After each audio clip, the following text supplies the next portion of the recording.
All these things, unemployment benefits, infrastructure, research, they all cost money. They all require spending. And some of my colleagues seem to think that long-term deficit reduction and short-term spending are somehow incompatible. Take, for example, the Recovery Act. Yes, it added to our short-term deficit, perhaps.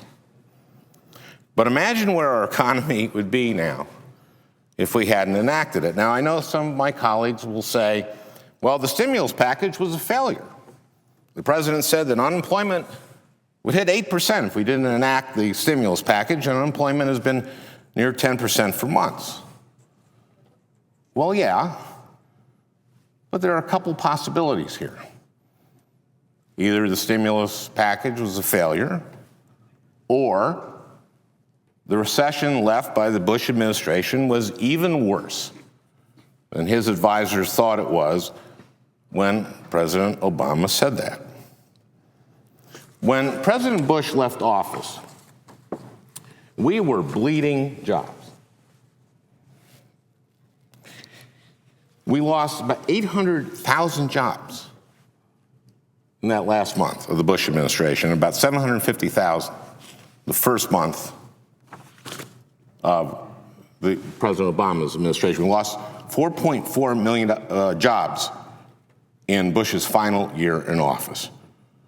Yet with the Recovery Act, the president has been able to turn the economy around and immediately stem the growing losses. The numbers of jobs lost got smaller and smaller each month, and this year we had 5 straight months of growth, and we created 882 net jobs this year. Does anyone see a trend line here? Now, some of you may point to this little negative bar here at the end.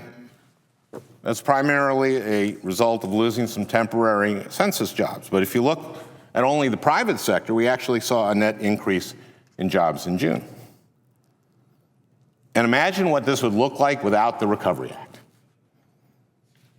Last month, the CBO estimated that the Recovery Act has increased the number of people employed by 1.2 to 2.8 million. It is the view of many economists that but for the Recovery Act, we would have slipped into a depression. In that case, our deficit would actually be a lot higher than it is today, because that's what happens during a depression. Let's remember what was in the Recovery Act. Roughly a third went to state governments. Roughly a third went to tax cuts for 95% of Americans, and roughly a third went for infrastructure. Many of these projects are now coming online now. You know, I travel all over my state, and I talk to mayors and city planners and county commissioners, as I know the president does in your state of Alaska. I talk to small business owners, and usually I don't know, nor do I particularly care which political party they belong to. And almost invariably, they thank me for stimulus funds that finance the repair of an aging wastewater plant, or some cops or teachers, or funded worker training, or a home foreclosure counseling program that prevented homes from going into foreclosure, saving their communities money. Yes, local and state Republican office holders and small businessmen thank me for the Recovery Act. A lot. And I wasn't even here to vote for it. And still they thank me.